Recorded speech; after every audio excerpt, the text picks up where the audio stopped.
আল্লামা হাফেজ Jalaluddin Suyuti রাহমাতুল্লাহি আলাইহি ইবাদত শব্দের ব্যাখ্যা করতে যে তিনি লিখেন, আম্মাল ইবাদাতু ফাহিয়া ইমতিসালুল আওয়ামিরি ওয়া ইজতিনাবুন নাওয়াহি। সুবহানাল্লাহ বলেন। ইবাদত হচ্ছে ঈমান আনার পরে কোরআন হাদিসের হুকুম মানা আর নিষেধ ছাড়া, তার নাম ইবাদত। ঈমান যদি না থাকে, সারাদিন আপনি নামাজ পড়বেন, রোজা রাখবেন, হজ করবেন, কিছুই তো কবুল হবে না। যার ঈমান নাই সে মসজিদ বানালেও কোনো লাভ নাই, মাদ্রাসা বানালেও কোনো লাভ নাই, ঠিক কিনা বলেন? নামাজ পড়লেও কোনো লাভ নাই। কোরআন কারীমে আল্লাহ তাআলা বলেন, ওয়ামান ইয়াবতাগি গায়রাল ইসলামি দীনান ফালান ইউকবালা মিনহু ওয়া হুয়া ফিল আখিরাতি মিনাল খাসিরিন। আর যেই হতভাগা আমার নবী মুহাম্মদ সাল্লাল্লাহু আলাইহি ওয়াসাল্লামের রক্ত ঝরা দিন ইসলামকে মানবে না, শরীয়তকে মানবে না, ঈমান আনবে না, তার নামাজ, তার রোজা, তার হজ, তার যাকাত, তার কোরবানি কিছুই কবুল হবে না। বরং কাল কিয়ামতের দিন সে ক্ষতিগ্রস্তদের কাতারে শামিল হয়ে যাবে। তাহলে সব কিছুর আগে কি? জোরে বলেন, ঈমান। ঈমানকে আপনার ঠিক রাখতে হবে, ঠিক কিনা? ঈমান নাই, কোনো নামাজ রোজা কবুল হবে না। আমাদের দেশে অনেকেই নামাজ রোজা পড়ে, কিন্তু নাম্বার ওয়ান মুনাফেক। এরকম মুনাফেক অনেক। নেতাদের মধ্যেও মুনাফেক আছে, পীরদের মধ্যেও মুনাফেক আছে, বক্তাদের মধ্যেও মুনাফেক আছে। এমন মুনাফেক নেতাও আমরা দেখতে পাই, যার নামের আগে হাজি, নামের পরে গাজী, 5 ওয়াক্ত নামাজি, মসজিদে যায়, ঈদগায় যায়, আবার সরস্বতী পূজার সময় হিন্দুদের পূজা মণ্ডপেও যায়। আছে না নাই? যাইয়া হিন্দুদের পূজা মণ্ডপে লাড্ডু খায়। এরপর বলে মা লক্ষ্মী পেঁচার উপর ভর করে আসছেন, তাই তো সুখ শান্তি ভরে গেছে। এই কথা বলার পর ওই নেতার মুসলমান আছে না কাফের হইছে? কাফের হইছে না? তাহলে তার নামাজ রোজা হজ যাকাত কিছু কবুল হবে? সব কিছুর আগে ঈমান। আগে কি?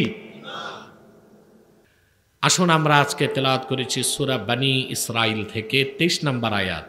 কয় নম্বর? আমরা আয়াতটি তেলাওয়াতের মাধ্যমে আলোচনায় প্রবেশ করি। হৃদয়ের সংকীর্ণতা পরিহার করে কণ্ঠের জড়তা বাদ দিয়ে ইখলাসের সাথে আমরা তেলাওয়াত করি। আউযু বিল্লাহি মিনাশ শাইতানির রাজীম। বিসমিল্লাহির রাহমানির রাহিম।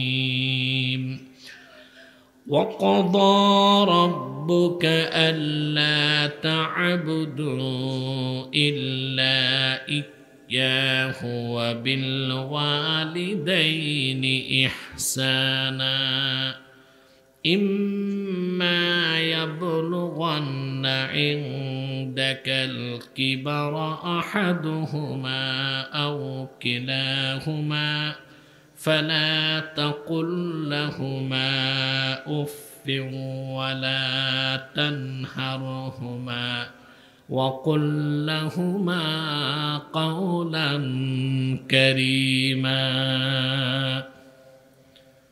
আল্লাহ পাক বলেন,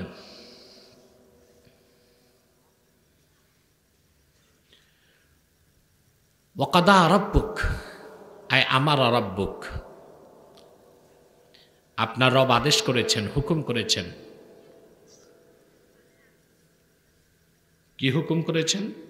আল্লাহ তা'বুদু ইল্লা ইয়্যাহু ওয়া বিল ওয়ালিদাইনি ইহসানা।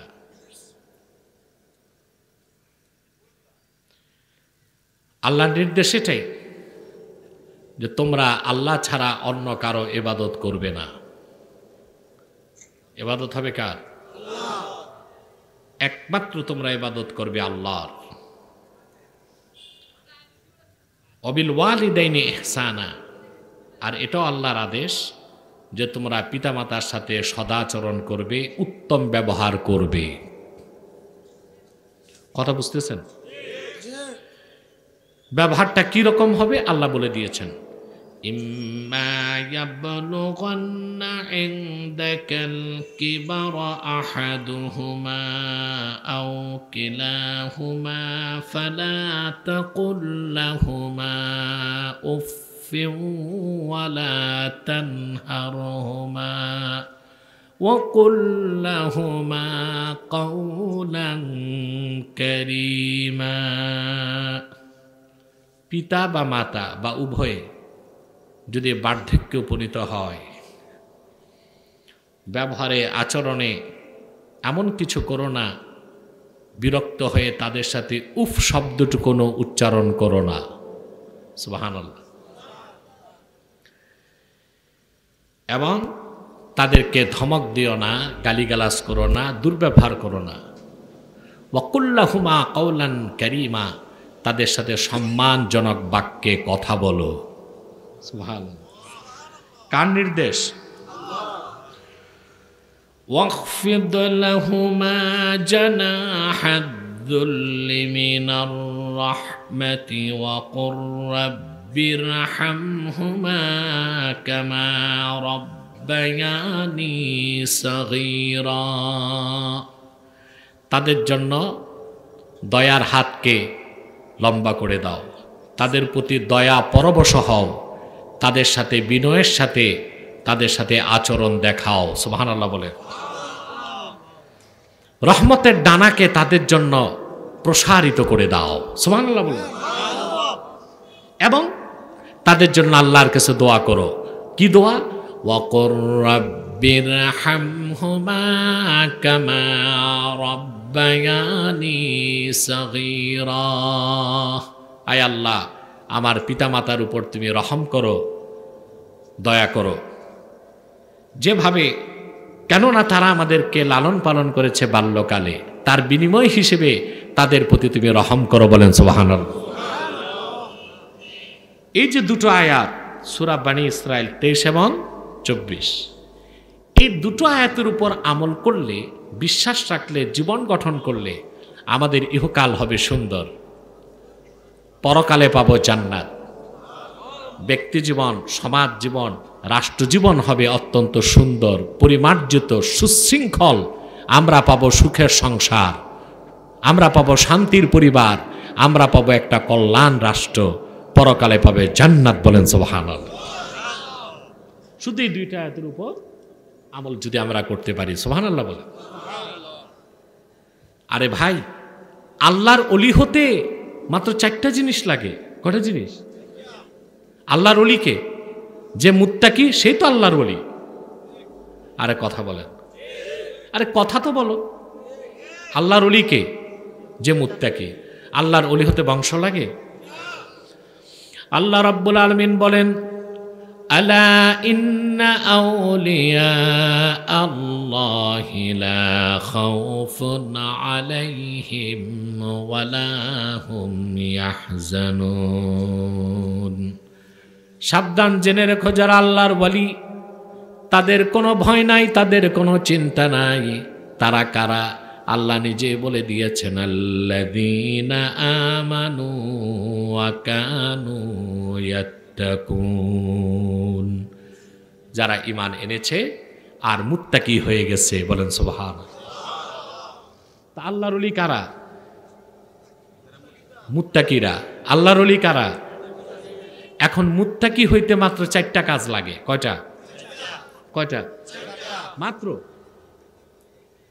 4টা কাজ। আমাদেরকে কিছু মৌলবী আর বক্তা কঠিন করে দেয়। কয়টা কাজ লাগে? 4টা। হযরত আলী রাদিয়াল্লাহু তাআলা আনহু বলেন, ব্যাখ্যাটা আমার না, হযরত আলীর। সুবহানাল্লাহ। وقال علي كرم الله وجهه معرفا للتقوى هي الخوف عن الجليل والعمل بالتنزيل والقناعة بالقليل والاستعداد ليوم الرحيل। 4টি জিনিসের মধ্যে আল্লাহ সব তাকওয়া রেখে দিয়েছেন। ওই 4টা বৈশিষ্ট্য যার মধ্যে পাওয়া যাবে, বিনা সন্দেহে আল্লাহর ওলির খাতায় তার নাম উঠে যাবে। কিছু মানুষ দেখে এখন আসতেছে, কেন? ঘুমাইছে তাই তো মনে হয় না। এটা কোনো কথা? আমি আই না, এরও আইব না, মাহফিল তো সারা রাতের, তা আমি কি সারা রাত থাকবো নাকি? এই যে তোমরা যে লোকগুলো এখন আসছো, আগের আলোর চোখরা যদি তোমাদের পাইতো, তারাও আনন্দ পাইতো, তোমরাও উপকার পাইতা, ঠিক না? আমার স্নেহধন্য জাবিরি কই ওয়াজ করছে না? কেমন সুন্দর ওয়াজ করছে না? মাশাআল্লাহ। অনেকে ভাবছে আমি বসে গেছি। আমার আলহামদুলিল্লাহ খুবই দোয়াপ্রাপ্ত যোগ্য ছাত্র। তারপরে মুফতি মনজুর হোসেন বক্তব্য রাখছে, খুব জ্ঞান গর্ভ আলোচনা করেছে, আলহামদুলিল্লাহ। তো তোমরা যদি আগে আসতা এই কথাগুলো তো পাইতা। ঠিকটাও ঠিক মতো কইলা না,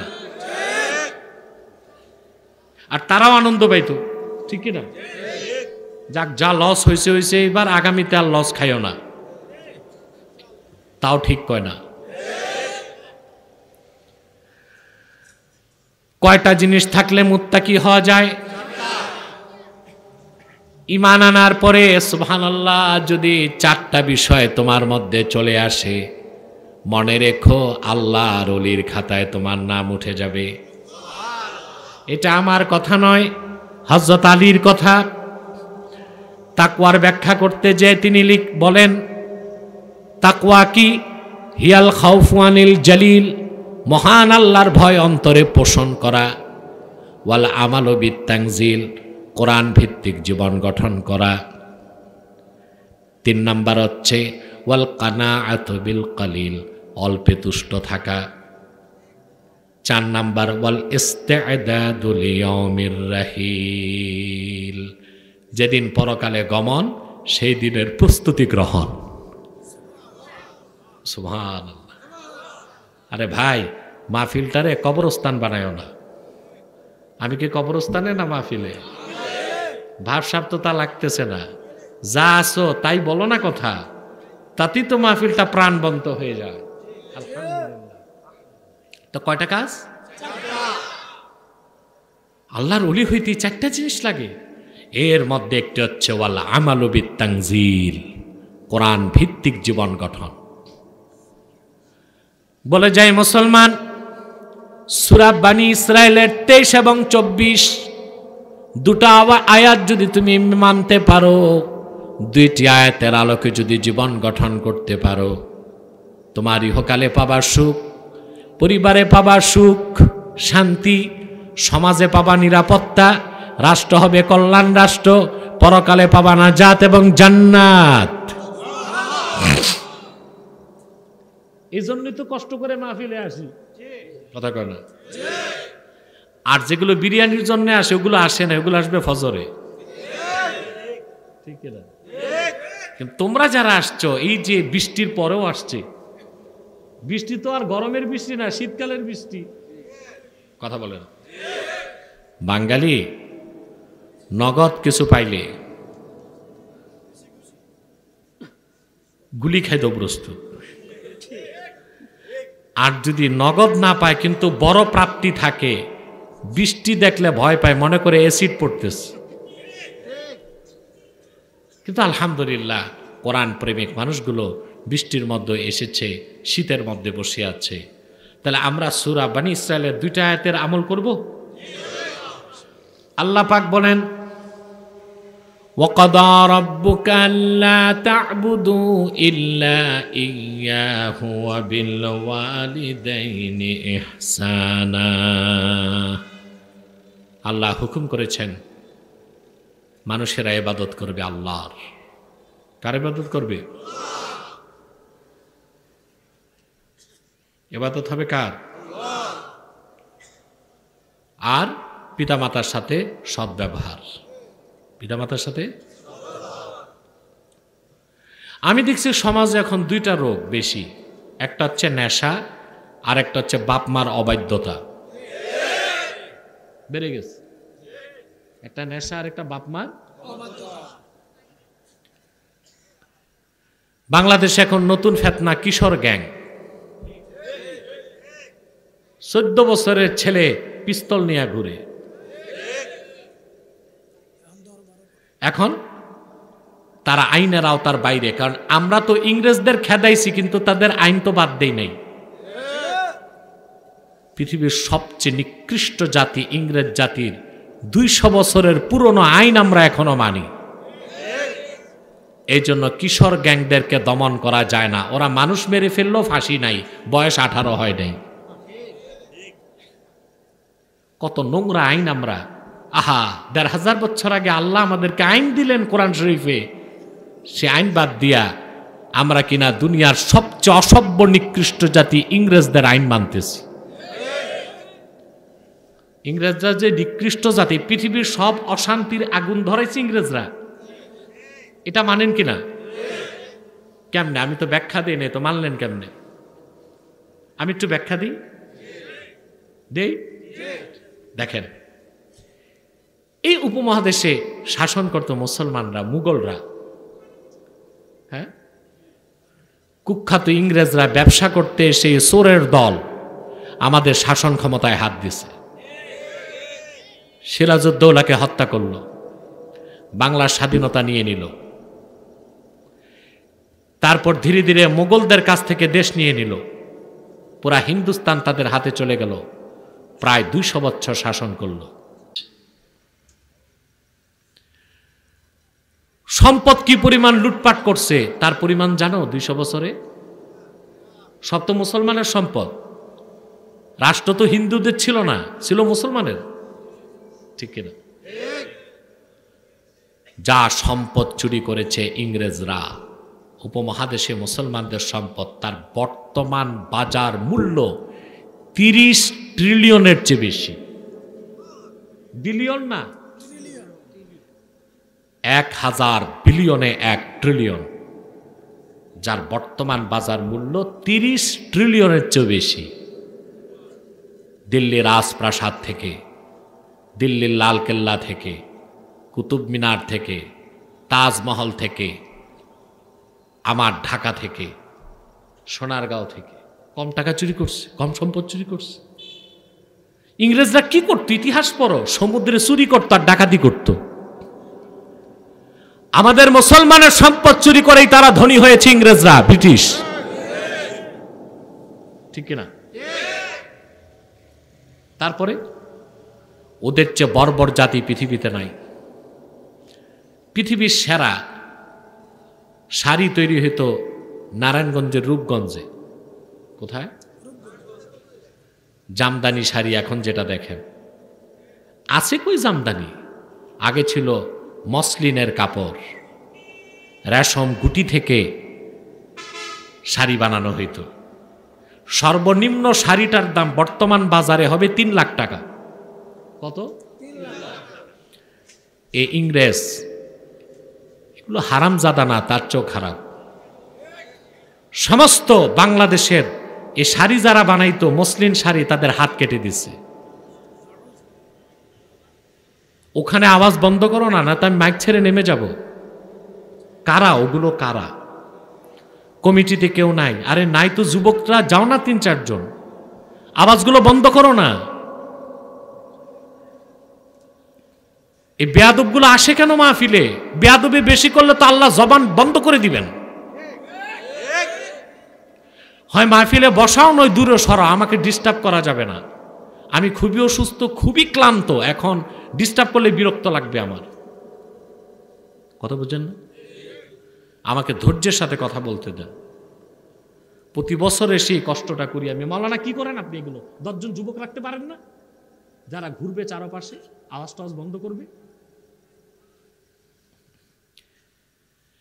মসলিন শাড়ি যারা বানাইতো, এদের হাত কেটে দিছে যেন আর এই দামি শাড়ি বানাইতে না পারে। দুনিয়ার কোন জাতি শিল্পীদের হাত কাটে? কত বর্বর জাতি! 14,000 আলেমকে ফাঁসি দিছে, 1-2 জন।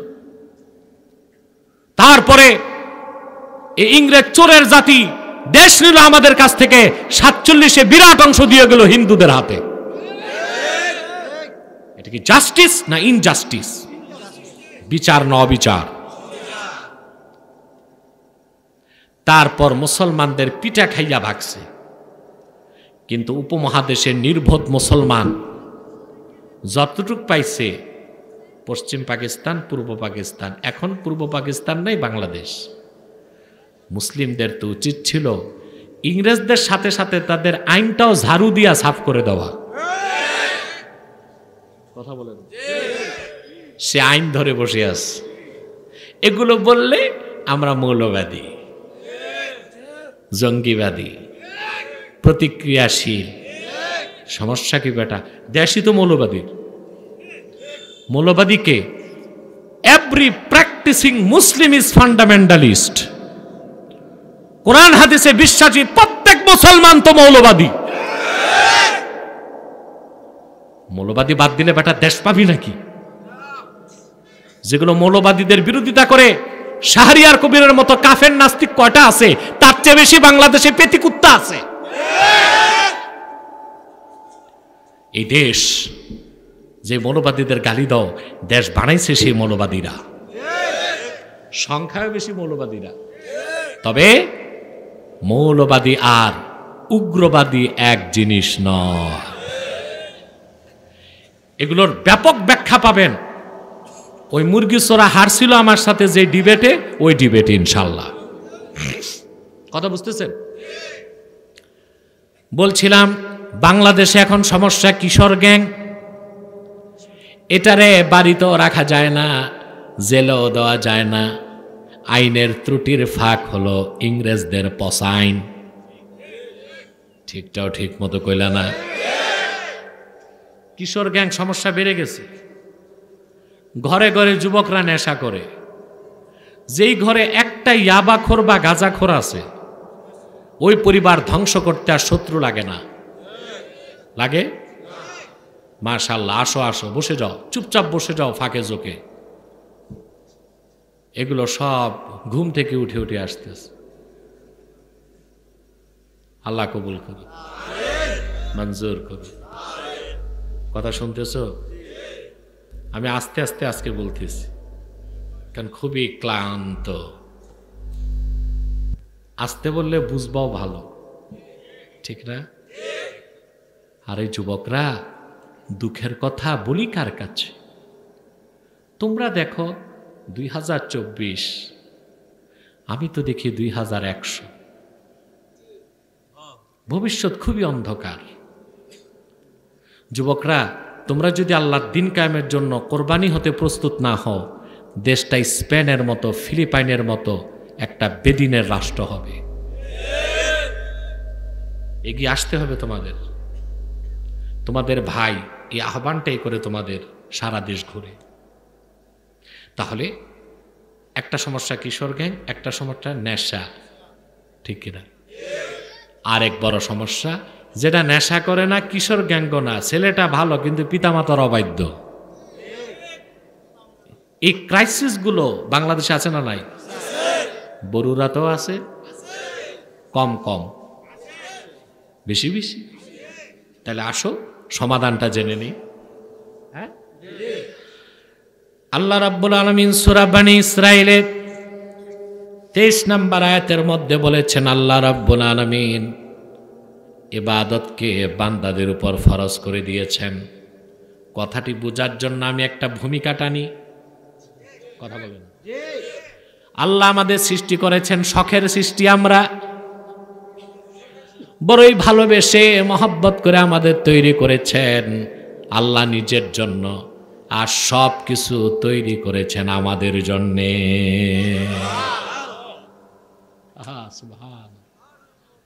মানুষ বুঝে না, সারাদিন কবিতা লেখে, দেশপ্রেমের কবিতা, ঠিক না? কিন্তু দেশ যিনি সৃষ্টি করলেন, ওনার কথা কবিতায় নাই। বলেন আমার ভাইয়েরা, মনোযোগ দিয়ে দেখেন এবং শোনেন, বুঝার চেষ্টা করুন।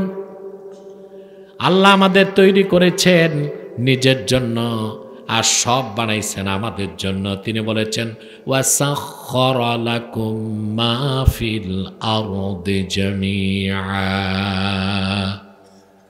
জমিনে যা আছে বনি আদম, তোদের জন্য আমি নিয়ন্ত্রিত করে দিলাম। সব আমাদের জন্য, আমরা আল্লাহর জন্য। সুবহানাল্লাহ। আমরা যে আল্লাহর জন্য, সেই কথার প্রমাণ দিতে ইবাদত লাগে। বাঙালি ইবাদত বুঝে না, ইবাদত সেজন্যই দেখি বাংলাদেশে যে নামাজ পড়ে সেই আবার চুপে চুপে সুদ খায়, যে নামাজ পড়ে সেই আরেকজনের জায়গা দখল করে 30 বছর মিথ্যা মামলা দিয়া হয়রানি করে, যে নামাজ পড়ে সেই আবার বিচার আচারে 2 দিক থেকে বাইপাস করে। এগুলো বরুরাতে নাই? বাহ, মাশাআল্লাহ। আসো আসো আসো, বসো বসো বসো। আল্লাহর বান্দাগুলো দেরি করছে না, তাহলে তো জাহান্নামে যাবে। কোরআন শরীফের মহব্বতে আসতে হবে। যে আসবা চুপচাপ বসে যাও, নাহলে ধমক খাইবা। আজকে আমার শরীর ভালো না, মেজাজ গরম, দিব না। ঠিক আছে, তোমার কথা রাখবো ইনশাআল্লাহ। তবে তালিবালি করলে তোমারও দিব। আমার ভাইয়েরা, কথা খেয়াল করতেছেন? এখন আল্লাহ যে আমাদেরকে বানালেন কেন তা তো বুঝতে হবে।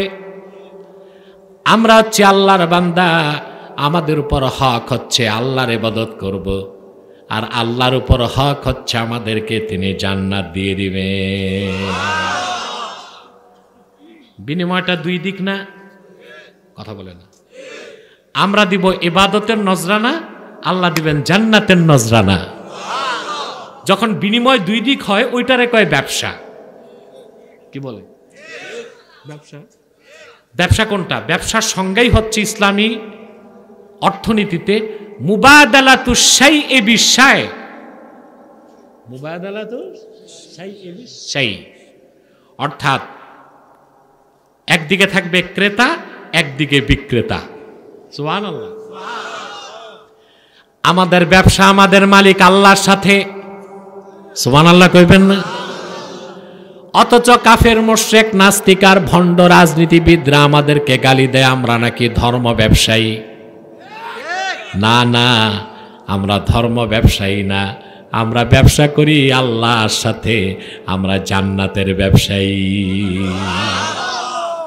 সুবহানাল্লাহ। ধর্ম ব্যবসায়ী তো বেটা তোরা। সারা বছর নামাজ নেই, রোজা নাই, নির্বাচনের আগে টুপি লাগায় মসজিদে যায়। ধর্ম নিয়ে তো তোরাই ব্যবসা করস, আমরা ধর্ম নিয়ে ব্যবসা করি না। এই দিন ইসলামের জন্য বুকের রক্ত দিতে প্রস্তুত আছি।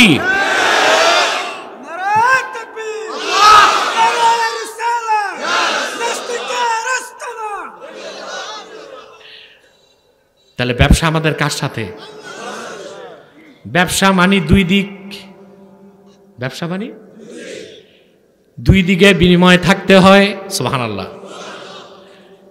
একদিকে থাকে ক্রেতা, ক্রেতা দেয় সামান টাকা, বিক্রেতা দেয় মাবি পণ্য। সুবহানাল্লাহ। পৃথিবীতে বেঁচে থাকার জন্য আল্লাহ 3টা জিনিস রাখছেন, একটা ব্যবসা, একটা চাকরি, আর একটা কৃষি কাজ। 4 নাম্বার কি আছে? নাই কিছু, আছে শুধু দালালি। কি আছে? কিছু লোক আছে ব্যবসাও নাই, চাকরিও নাই, কৃষি কাজও নাই, আছে কি? দালালি। দালালি। আর যে ধরনের দালাল হোক, দালালি মানে হচ্ছে আপনি জায়গা বেচবেন, উনি কিনবে। 1 কোটি জায়গা বিক্রি হচ্ছে, ফাঁকি দিয়া দালালের পকেটে 10 লাখ। এটা কিসের বিনিময়? বিনিময় তো নাই, এটা দালালি। বিনিময় নাই। হয় হবে বিষয়টা ব্যবসা, নয় চাকরি, নয় কৃষি। দালালদের 3টার একটাও নাই। এটা হচ্ছে শুধু দৌড়াদৌড়ি করে, দৌড়াদৌড়ি করে জায়গাটা বেচায় দিল, দোনো পক্ষ থেকে নেয়। 1 কোটি টাকার জায়গায় কষ্ট আপনি করেননি দালালি। তো আমার কথা, কষ্টের জন্য পারিশ্রমিক নিতে পারে, টাকার অংশ নিতে পারে না। এই যে 1 কোটিতে 10 লাখ, এটা তো পারিশ্রমিক না, পার্সেন্টেজ।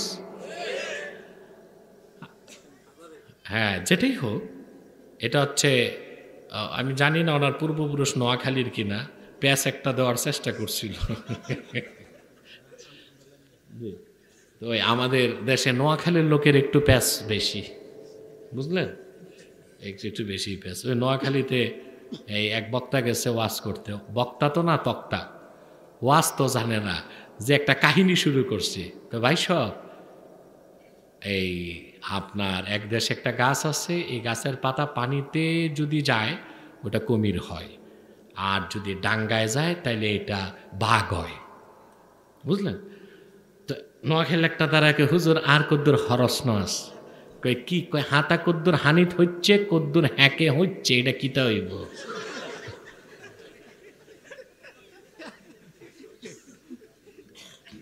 বক্তা দোয়া ইউনুস পড়তে পড়তে ভাগছে, কয় আই সালি দেই, মানে আমি দৌড় দিই, আই সালি দেই মানে কি দৌড় দেই। যাক, এটা আবার ভিডিওতে নোয়াখালীর লোক দেখলে আবার খ্যাপি কিনা আল্লাহ ভালো জানে। তবে নোয়াখালীর লোককে আমি ভালোবাসি। কেন? দেখছি আলহামদুলিল্লাহ নামাজ রোজায় তারা অপেক্ষাকৃত ভালো, বেশি লোক নামাজি, পর্দাও করে। তার একটাই কারণ, মৌলানা শাহ কারামত আলী জনপুরি রহমতুল্লাহ 50 বছর বাংলা, বিহার, আসামে দ্বীনের দাওয়াত দিয়েছেন, তার হাতে 2 কোটি লোক মুসলমান হয়েছে। এই 50 বছরের মধ্যে বেশি সময় তিনি খ্যাদমত দিচ্ছেন নোয়াখালীতে। কোথায়? সব কারামত আলী জনপুরি রহমতুল্লাহর ফয়েজ আর মেহনত, ওখান থেকে আলেম তৈরি করে তিনি সারা বাংলাদেশ ছড়াই দিয়েছেন। ইতিহাস কয় না মৌলবীরা, কয় না 2 কারণ, এক জানে না আর এক হিংসায়, ঠিক কিনা? মৌলানা কারামত আলী জনপুরি রহমতুল্লাহকে বাদ দিলে বাংলাদেশের অস্তিত্ব খুঁজে পাওয়া যাবে না। তিনি বাংলাদেশের আধ্যাত্মিক স্থপতি। কি আধ্যাত্মিক স্থপতি, সুবহানাল্লাহ।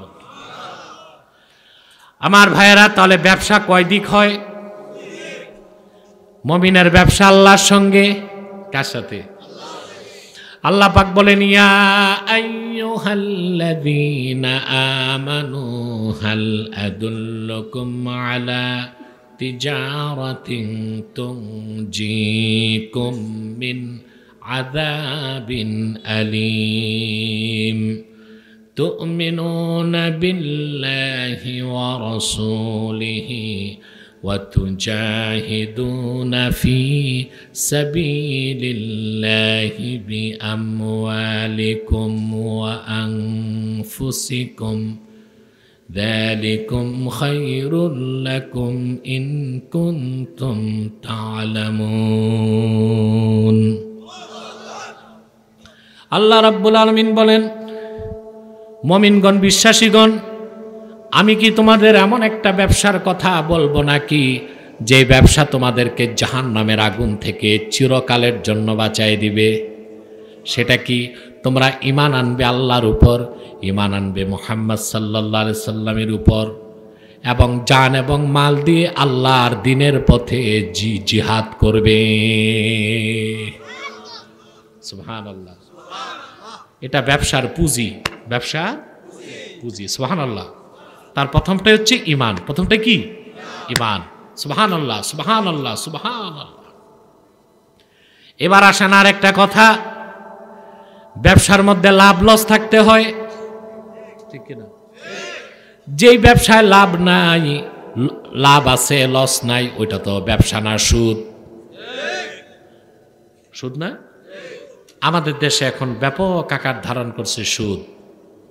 বিভিন্ন সুদী ব্যাংক সাইনবোর্ড লাগাই দিছে ইসলামী শরিয়া মোতাবেক পরিচালিত, আবার নাম দিছে লভ্যাংশ। ওইটা লভ্যাংশ না, সুদাংশ। ওটা কি? সুদাংশ না, সুদের অংশ। বোতলের মধ্যে যদি মদ থাকে আর উপরে যদি কেউ লিখে দেয় ইসলামী মদ,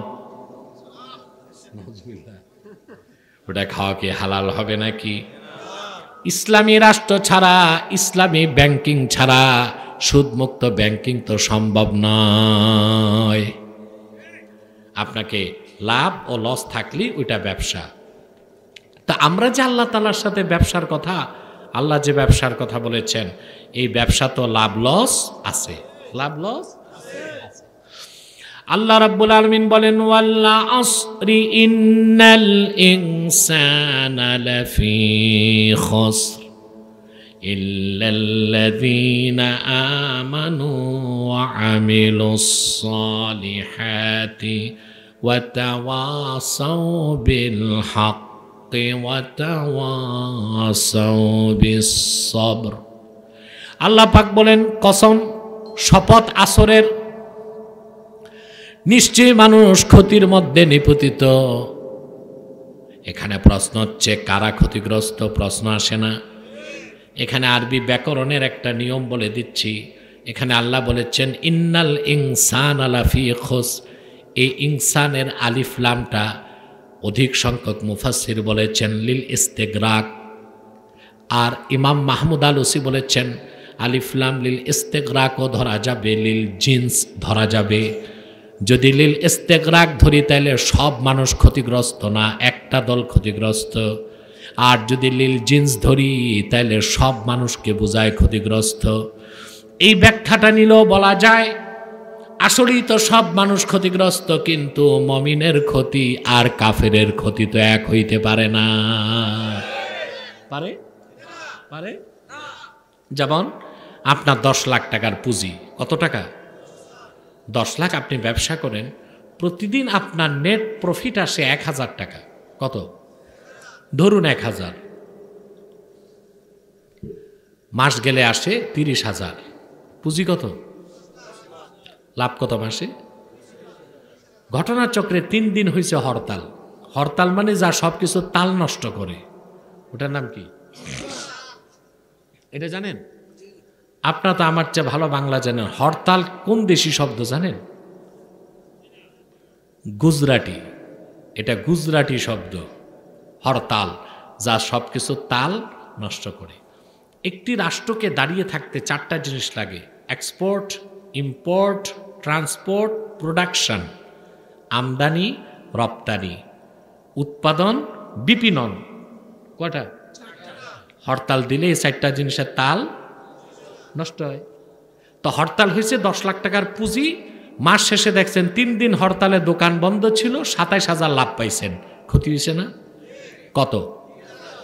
এটা কেমন ক্ষতি? লাভের ক্ষতি। কেমন ক্ষতি? আবার মনে করেন আপনি নিমসার বাজার থেকে ট্রাক ভর্তি মাল নিয়েছেন 10 লাখ টাকার, বুঝলেন? মদনপুর যাওয়ার পর দুর্বৃত্ত ট্রাকে আগুন দিয়েছে। ট্রাক, সামান, ড্রাইভার, হেল্পার সব জ্বলে অঙ্গার। এটা কেমন ক্ষতি? আগাগোড়াই ক্ষতি। পুঁজিও নাই, লাভ তো প্রশ্নে আসে না। মুমিনের ক্ষতি আর কাফেরের ক্ষতি এক নয়। মুমিনের সবচেয়ে বড় পুঁজি ঈমান।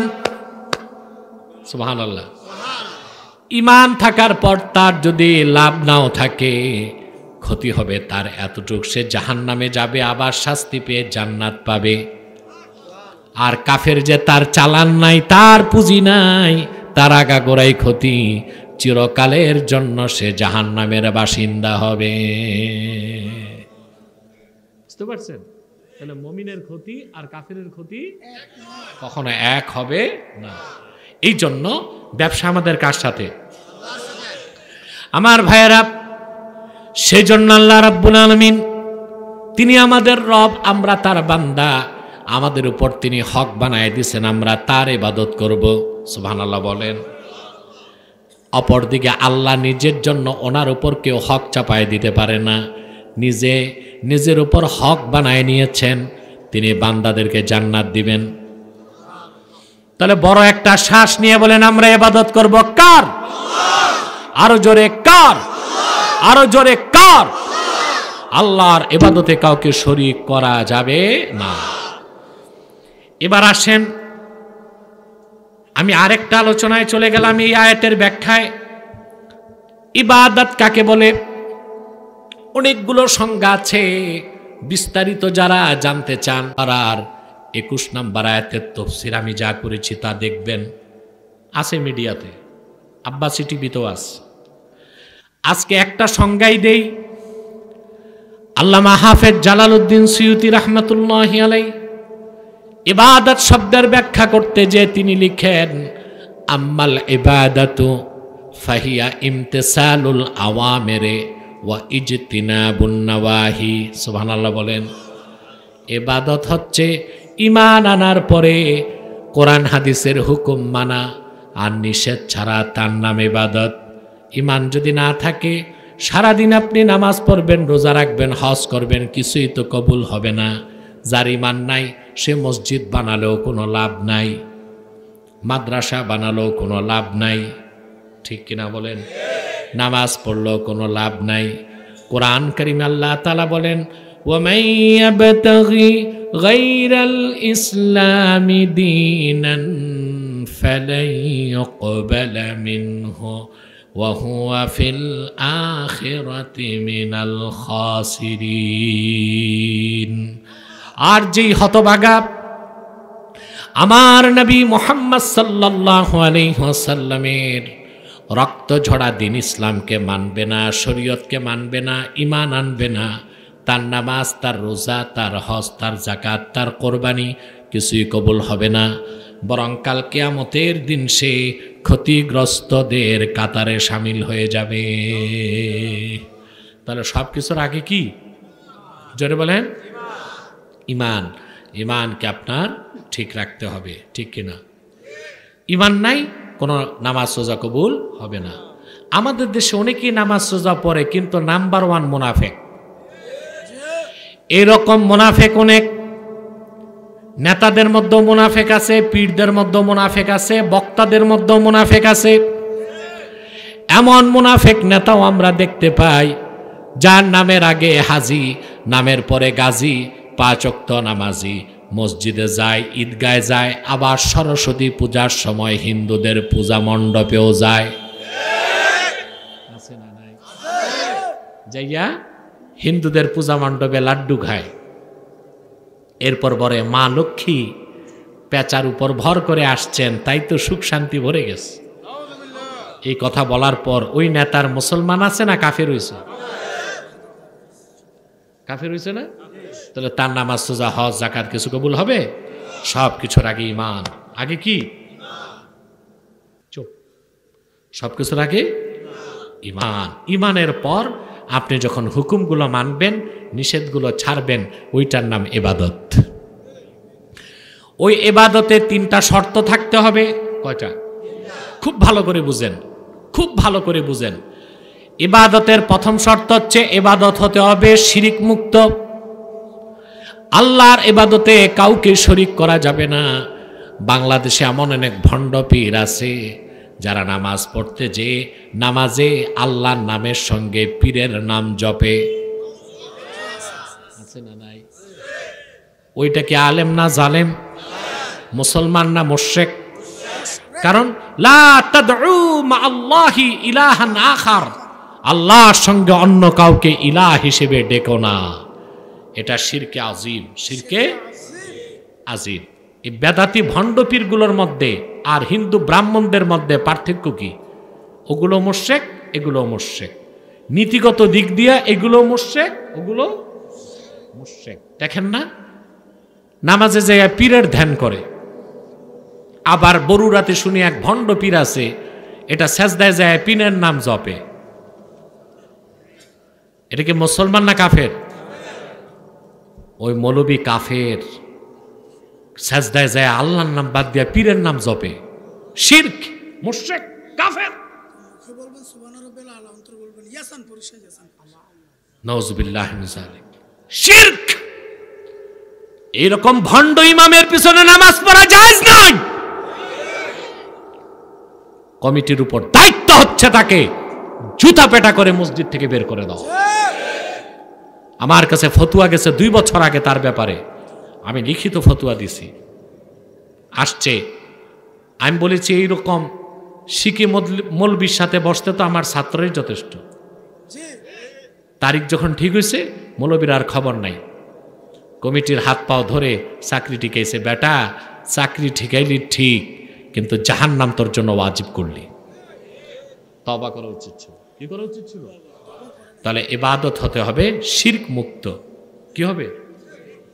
এটা প্রথম শর্ত। এটা কি? দ্বিতীয় শর্ত হচ্ছে ইবাদত হতে হবে ইখলাসের সাথে। কিসের সাথে? প্রত্যেক ইবাদতের জন্য ইখলাস লাগবে। আল্লাহ পাক বলেছেন, ওয়ামা উমিরু ইল্লা লিয়াবুদুল্লাহা মুখলিসিনা লাহুদ্দিন। পূর্ববর্তী জাতিদেরকে এটাই আদেশ করা হয়েছিল, তারা একমাত্র আল্লাহর জন্য ইবাদত করবে ইখলাসের সঙ্গে। বলেন সুবহানাল্লাহ। আমাদের দেশে কোরবানির সময় দেখা যায় ব্যাপক প্রতিযোগিতা। চৌধুরী বাড়িতে কোরবানি দিছে 3 লাখ টাকা দিয়া, ভুইয়া বাড়ির লোকজন সুদে টাকা নিয়ে 4 লাখ টাকায় কোরবানি দিছে। নাউজুবিল্লাহ। টাকা নিছে কিসে? সুদে। এটা শুধু রিয়া হয় নাই, এটা শিরক হয়েছে, গুনাহ হয়েছে। ঠিক কিনা? শিরকে খাফি হয়েছে, সাথে হারাম কাম হয়েছে। কি কাম? হারাম কাম না। ইবাদতের দ্বিতীয় শর্ত হচ্ছে ইখলাস। 3 নম্বর ইবাদতের সবচেয়ে বড় শর্ত, ইবাদত হতে হবে সুন্নত তরিকায়। কি সুন্নত? কি আজকে বাংলাদেশে দেখি ভণ্ড পীর যাদের সুন্নতের সাথে সম্পর্ক নাই, বেদাতের ঠিকাদারি নিছে, ওরাই কিনা নিজেকে গাউসে পাক শেখ আব্দুল কাদের জিলানী রহমতুল্লাহর উত্তরসূরি মনে করে। অথচ আমার শেখ আব্দুল কাদের জিলানী রহমতুল্লাহর সঙ্গে তাদের কোনো সম্পর্ক নাই। সম্পর্ক? কারণ ওরা আব্দুল কাদের জিলানীর কিতাবটাই তো পড়ে নাই, গুনিয়াতুত তালিবিন। সেখানে শেখ আব্দুল কাদের জিলানী রহমতুল্লাহ সুন্নতের সংজ্ঞা দিয়েছেন। সুন্নতের সংজ্ঞায় তিনি বলেন, আম্মা সুন্না ফাহিয়া মা সান্না রাসূলুল্লাহ সাল্লাল্লাহু আলাইহি ওয়াসাল্লাম। আল্লাহর আখিরি নবী, নবীগণের মাথার তাজ আমার নূর নবীজি মুহাম্মদ সাল্লাল্লাহু আলাইহি ওয়াসাল্লাম আজ থেকে ১৫০০ বছর আগে যা নীতি হিসেবে নির্ধারণ করছেন, রীতি হিসেবে নির্ধারণ করছেন, সেই নীতির নাম, রীতির নাম সুন্নতে নববী। সুবহানাল্লাহ বিহামদি। ওটার নাম কি? সুন্নতে নববী। এই বেদাতিগুলোর সুন্নতের সাথে কোনো সম্পর্ক নাই। পীরের যে সাজদা করে, মাজারে সাজদা করে। ঠিক কিনা? নামাজ নাই, রোজা নাই, তসবি নাই, জিকির নাই, ওরসের নামে লাল লেংটি পইরা কলকি নিয়া লাফায়, বলে লাফায় ফালায় করো জিকির যেমনে খোদা রাজি কইছে বাবা অমুক পুরি। ঠিক কিনা? বলে না? হ্যাঁ, এগুলো এই শিরকি কাজ বেদাতিরা করছে। কিন্তু সুরের মার বড় গলা। আমাদেরকে বলে বেদাতি, নিজেদেরকে বলে সুন্নি। আমাদেরকে বলে ওহাবি, নিজেদেরকে বলে সুন্নি। আমরা বলি না, আমরাই সুন্নি। শাহ কারামত আলীর উত্তরসূরি, সৈয়দ আহমদ বেরেলির উত্তরসূরিরাই খাঁটি সুন্নি। আর তোরা সুন্নিও না, ওহাবিও না, না ইহাবি না উহাবি, কুছ ভি नहीं, বিদাতি তো বিদাতি। ঠিক কিনা? এগুলোর সুন্নি মনে করবেন? ঈমান থাকবে সুন্নি মনে করলে। তাহলে ইবাদতের তৃতীয় শর্ত, ইবাদত হবে সুন্নত তরিকায়। কিভাবে? এখন আসেন, সেই জন্যই তো আমাদের ইমানদারদের নাম আহলে সুন্নাত। এখন প্রশ্ন আসে, তাইলে আহলে হাদিস কারা? প্রশ্ন আসে না? এ আরেক ফেতনা। আমার স্নেহধন্য মুফতি মঞ্জুর হোসেন তাদের ব্যাপারে যথেষ্ট সতর্ক আপনাদেরকে করছে, লামাযহাবীদের ব্যাপারে। আমি 10 বছর আগ থেকে বলি, এই আহলে হাদিস দাবিদার লামাযহাবীরা ইহুদিদের সোল এজেন্ট। এখন জাতি প্রমাণ পাচ্ছে, পাচ্ছে না?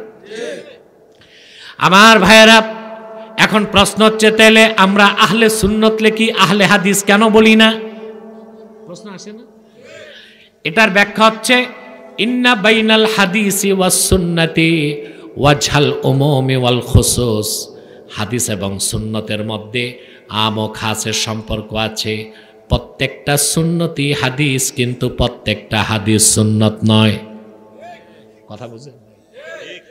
এবার আমি একটা উদাহরণ দিই, যদি লামাযহাবী কেউ থাকেন কান পেতে শোনেন, আশা করি আপনার হেদায়েত আল্লাহর পক্ষ থেকে হতে পারে।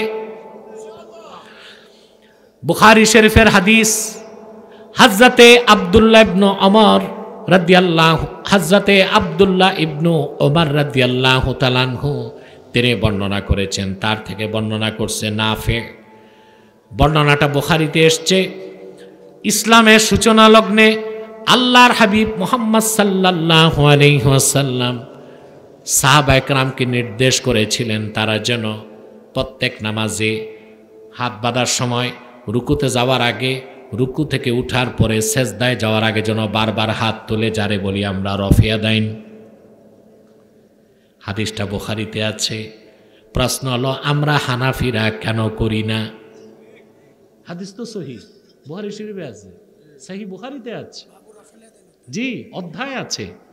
এখন কথা হচ্ছে আমরা করি না কেন? জবাব হলো বুখারী শরীফের এই হাদিসটাকে সহিহ হাদিস হিসেবে আমরা বিশ্বাস করি, কিন্তু আমল করি না। আমল করি সুন্নতের উপর। কারণ প্রত্যেকটা সুন্নতি হাদিস, কিন্তু প্রত্যেকটা হাদিস সুন্নত নয়।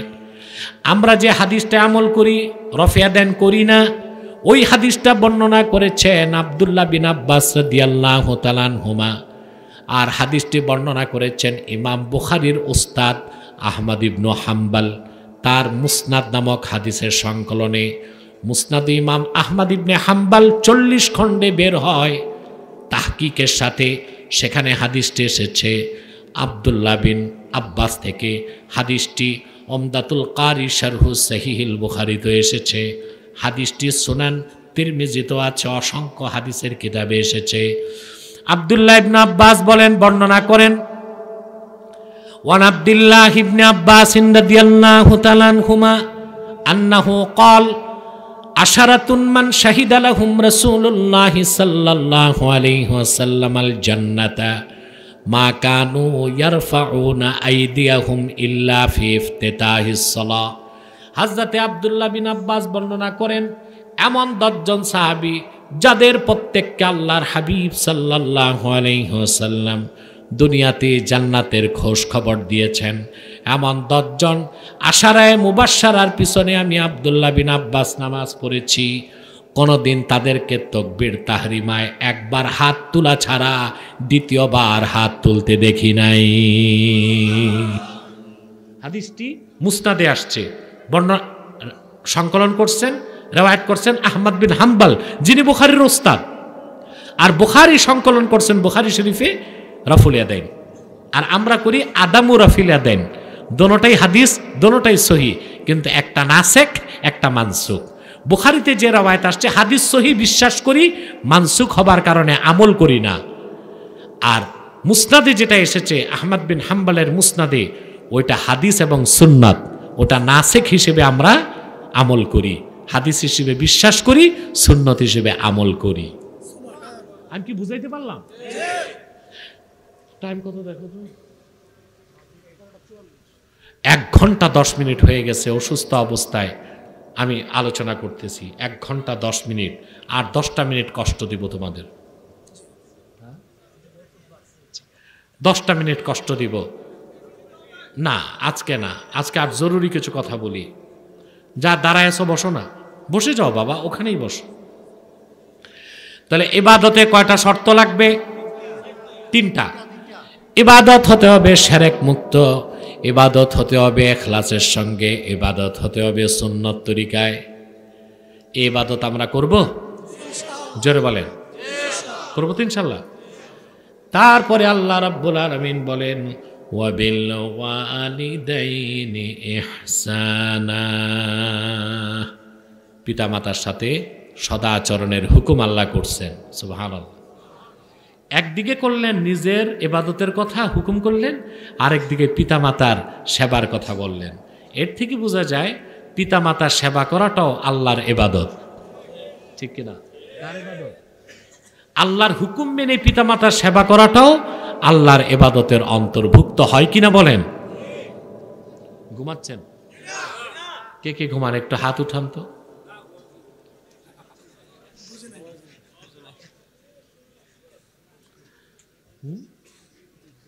না, আরেকটু মনোযোগ, আরেকটু। পিতামাতার সাথে সৎ ব্যবহার করবেন, পারবেন না? পিতামাতার প্রতি আমার দেশের সন্তানগুলো যথেষ্ট দুর্ব্যবহার করে না? কেন করে? এটা তো পিতামাতার প্রাপ্য। কখন করে সন্তান নেশা? ইসলামের শিক্ষা যখন তাকে দেওয়া হয় না, ওই সন্তানটা বড় হয়ে বৃদ্ধ বাবাকে রিটায়ার্ডের পর বাড়ি রাখে না, বৃদ্ধাশ্রমে পাঠায়। ছেলে কিন্তু শিক্ষিত। যে বাপ সরকারি কর্মকর্তা, সারা জীবন চাকরি করে রক্ত পানি করা ঘামের পয়সা দিয়ে সন্তানকে পড়ালো, খাওয়ালো, ফ্ল্যাট কিনে দিল, সন্তান বিয়ের পর বাবার রিটায়ার্ডের পর বাবার টাকায় কিনা ফ্ল্যাটে বাবার জায়গা হয় না, তার জায়গা হয় বৃদ্ধাশ্রমে। দোষ শুধু সন্তানের না, ওই কুলাঙ্গার পিতার দোষ আছে যে তার সন্তানকে বিজ্ঞান শিখিয়েছে, ভূগোল শিখাইছে, ইতিহাস শিখাইছে, কিন্তু কোরআন হাদিস শিখায় নাই। সন্তান স্কুল কলেজে পড়ছে বিবর্তনবাদ, স্কুল কলেজে পড়ছে পরকাল বলতে কিচ্ছু নাই, স্কুল কলেজে শিখেছে ট্রান্সজেন্ডার, সমকামিতা, সুদ, ঘুষ, ঠিক না, পরকিয়া, বিজাতিদের সংস্কৃতি, এগুলো শিখেছে। তো বাবার জায়গা তো বৃদ্ধাশ্রমে যে হয়েছে তাই ভালো, কবরস্থানে যে হয় নাই তা তো বেঁচে গেছে। কথা কই না? জায়গা হওয়ার দরকার ছিল কই? কবরস্থানে। জায়গা হয়েছে বৃদ্ধাশ্রমে। কিন্তু সন্তান তোমাদের বলে যায়, মনে রেখো তোমার পিতা, তোমার মাতা তোমার বেহেশতে যাবার জন্য বহুত বড় সবব হতে পারে। তুমি যত বড় পরহেজগার হও, আল্লাহওয়ালা বুজুর্গ হও, যদি বাবা আর মা তোমার উপর অসন্তুষ্ট থাকেন, আল্লাহ তাআলা জান্নাত দিয়ে দিলেও পিতা মাতার হক না দেবার কারণে তুমি আটকা পড়ে যাবা, ঠিক কিনা? বাপ মার সেবা করা কত বড় ইবাদত। আজ সন্তান বিদেশ থেকে টাকা কামাই করে আসে, বিদেশ যাবার টাকাটা দিল বাবা তার দাদার ক্ষেত বিক্রি করে, সারা জীবন কষ্ট করলো বাপ। বৃদ্ধ বাবা বার্ধক্যের সময় অসুখ বিসুখে ওষুধের টাকা লাগে, সন্তান বিরক্ত হয়, মনে মনে আসে বুড়াটা যায় না কেন? নাউজুবিল্লাহ। কুলাঙ্গার সন্তানদের মনে এটা আসতেই পারে। বাবার পিছে চিকিৎসা ব্যয় মাসে 10,000, মরলেই তো বাঁচে। মনে রেখো যুবকরা, তুমি তোমার বাবার চিকিৎসা ব্যয় অতিরিক্ত 10,000 যদি দাও, মায়ের চিকিৎসা ব্যয় যদি মাসে 10,000 করে করো, তুমি কি জানো তুমি যদি সওয়াবের নিয়তে বাবা মার ট্রিটমেন্টে অতিরিক্ত টাকা খরচ করো, সেই টাকাটা জিহাদ ফি সাবিলিল্লাহ, আল্লাহর পথে দান করার সওয়াব হয়ে যায়। জানো যুবকরা, কার সাথে বেয়াদবি করো? তোমার বাপ, তোমার মা। ফ্ল্যাটে বাড়িতে বাবার জায়গা নাই, মার জায়গা নাই, শ্বশুর শাশুড়ি এসা থাকে, আছে না? বাপ মরে গেছে, এতিম বোন, বিধবা মা এতিম বোনকে বাড়ি থেকে বের করে দেয়। এই রকম কুলাঙ্গার সন্তান দেশে আছে না নাই? সমাধান কি? একমাত্র সমাধান হচ্ছে আপনি কোরআন হাদিসের জ্ঞান তাকে দিতে হবে, বাল্যকাল থেকে নামাজি বানাতে হবে, ঠিক কিনা বলেন? যদি নামাজি বানান, ইসলামী শরিয়ার জ্ঞান থাকে, সন্তানটা আপনাকে দামি খাবার দিতে না পারলেও অন্তত ডাল ভাত খাওয়াই দিতে পারবে, আপনাকে ভালো হসপিটালে ট্রিটমেন্ট করাতে না পারলেও আপনার সেবা শুশ্রূষা করতে পারবে, পারবে না? আপনি চিন্তা করেন যে আমারই তো বউ বাচ্চা আছে, বাবা মা যদি দীর্ঘকাল বেঁচে থাকে ওষুধের টাকা কতদিন দিব? কিন্তু তুমি জানো না তোমার বাবা মার পিছনে তোমার যে টাকা খরচ হয় ওটা জিহাদ ফি সাবিলিল্লাহ খরচ করার সওয়াব হয়। যুবকেরা একটা হাদিস শোনায় যাই, মনের মধ্যে গেঁথে নাও, পারবা? হাদিসটি রওয়ায়াত করেছেন ইমাম বুখারী আল আদাবুল মুফরাদ কিতাবে। মদিনাতুল মুনাওয়ারাতে আল্লাহর আখির নবী নূর নবীজি মুহাম্মদ সাল্লাল্লাহু আলাইহি ওয়াসাল্লাম ১৫০০ বছর আগে যুদ্ধের ঘোষণা করলেন, কোথাও যুদ্ধে যেতে হবে। মদিনা মুনাওয়ারাতে যুদ্ধের সাজ সাজ রব, সবাই বর্ম পরে তলোয়ার নিয়ে তীর ধনুক বর্ম নিয়ে শিরস্ত্রাণ লাগায় হাজির হচ্ছে মসজিদ নববীর সামনে। এক যুবক মদিনা মুনাওয়ারাতেই তার বাড়ি ছিল, সে বাড়ি থেকে বের হলো মুজাহিদ হিসেবে। ঘরে ছিল তার বৃদ্ধ পিতা আর বৃদ্ধা মা। বাবা মা এসে হাত ধরে কান্না করে ফেলল, কলিজার টুকরা সন্তান, একমাত্র সংসারের খরচ তুমি তো করো, জিহাদের ময়দানে যদি শহীদ হয়ে যাও আমাদের দেখাশোনা কে করবে? সন্তানটা বাবা মার কথা শুনল না, তীর নিয়ে ধনুক নিয়ে তরবারি নিয়ে রওনা হয়ে গেল। পিছনে একবার তাকায় দেখলো বাবা মার চোখ থেকে অঝোর ধারায় পানি ঝরছে।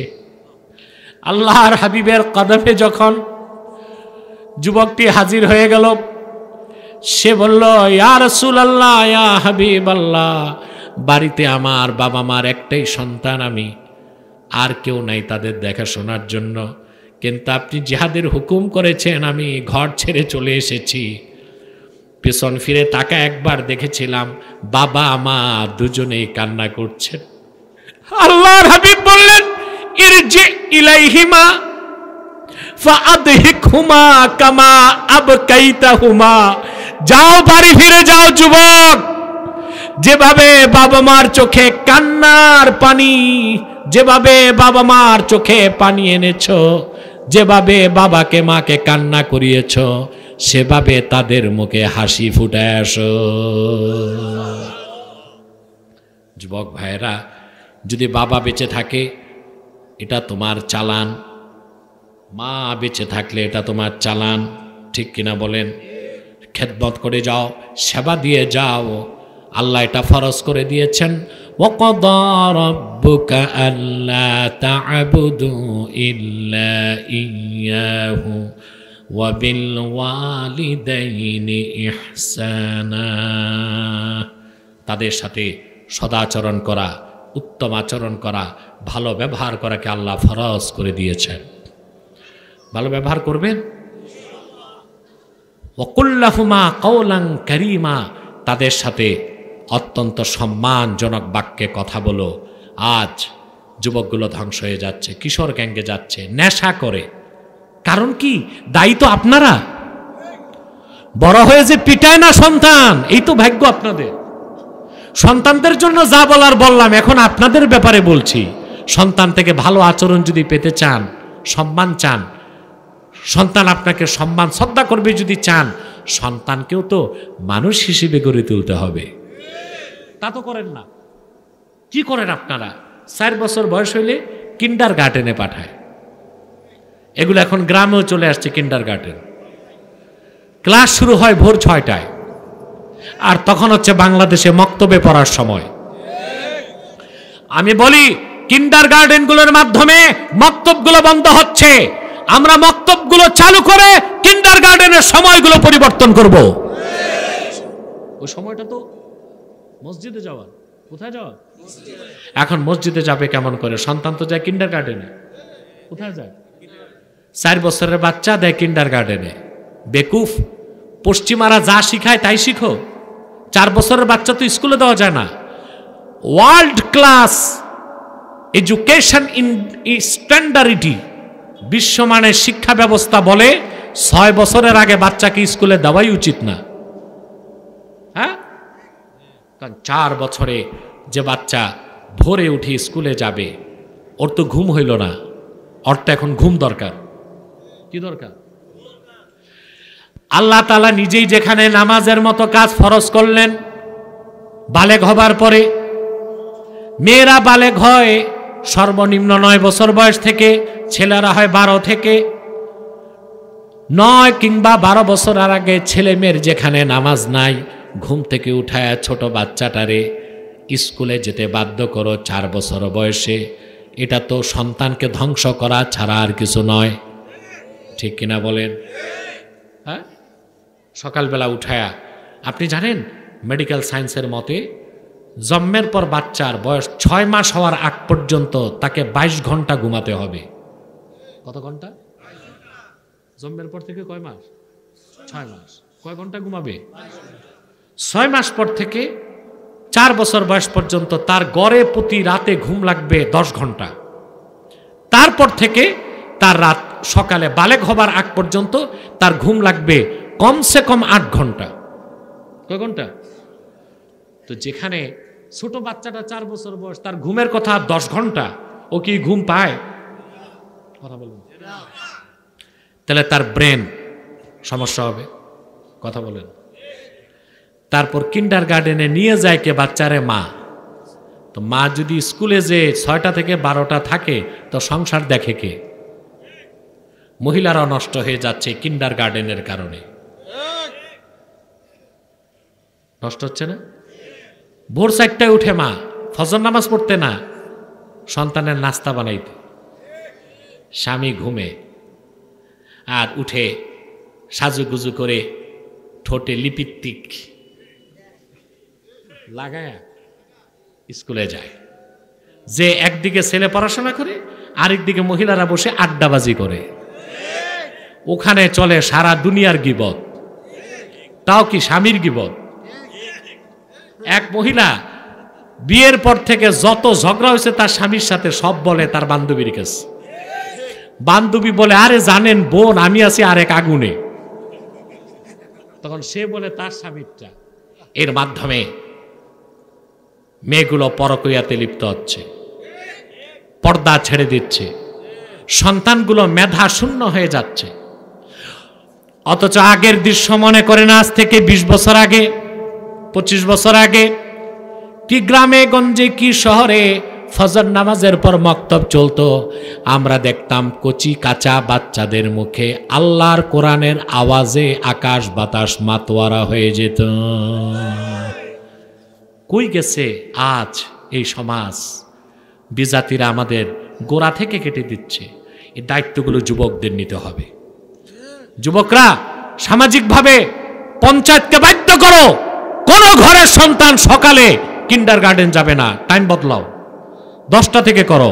অন্তত 1 ঘন্টা বাচ্চাগুলোকে মসজিদে মক্তব পড়াতে পাঠিয়ে দিবেন। মক্তবে এখন ছাত্র পায় না, মাইকিং করে।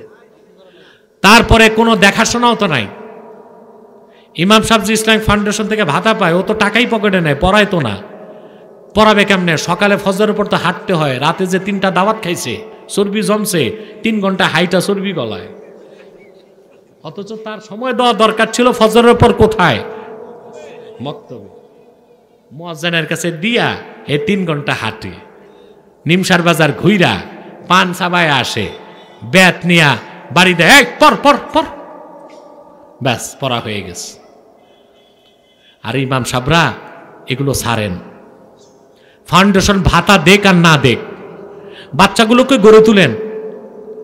নতুবা যদি মক্তবের শিক্ষাটাও বন্ধ করে দেন, স্কুল কলেজে যা পড়ায় 10 বছর পর তো ঘরে ঘরে নাস্তিক হবে। মসজিদ থাকবে, মুসল্লি থাকবে না। মুসল্লি না থাকলে তো আপনার ইমামতিও টিকবে না। টিকবে? তাহলে অবশ্যই মক্তব শিক্ষাকে বাধ্যতামূলক করবেন। সন্তান কেন নেশা করে, সমাধানগুলো বলে দিচ্ছি। সরকার পারবে না, নেশাখোর মুক্ত বাংলাদেশ। আমি জানি না বাংলাদেশে কোন জেলা নেশার রাজধানী। কুমিল্লা র্যাঙ্কিং এ আছে, কারণ বর্ডারের পাশে। ঠিক না? তা আপনাদেরকে সজাগ হতে হবে। সন্তান কেন নেশা করবে না? আপনি তো তাকে তারবিয়াত দেন নাই, দিছেন? তারবিয়াতটা কিভাবে দিবেন? শিরক কুফর মুক্ত, নেশা মুক্ত, সন্ত্রাস মুক্ত একটা সোনার ছেলে চান? বেটা আমি কি কবরস্থানে না মাহফিলে? সোজা বসেন, ঘুরে বসেন সবাই। আপনারা ঘুমান টুমান, এদের লোভ লাগে। একদম পোক্তভাবে বসেন। আর 10 মিনিট, আর 10 মিনিট চলুক। আরে বাবা আমি তো ক্লান্ত। ঠিক আছে, তারপর তো আজকে অনেক সময়ই দিচ্ছি।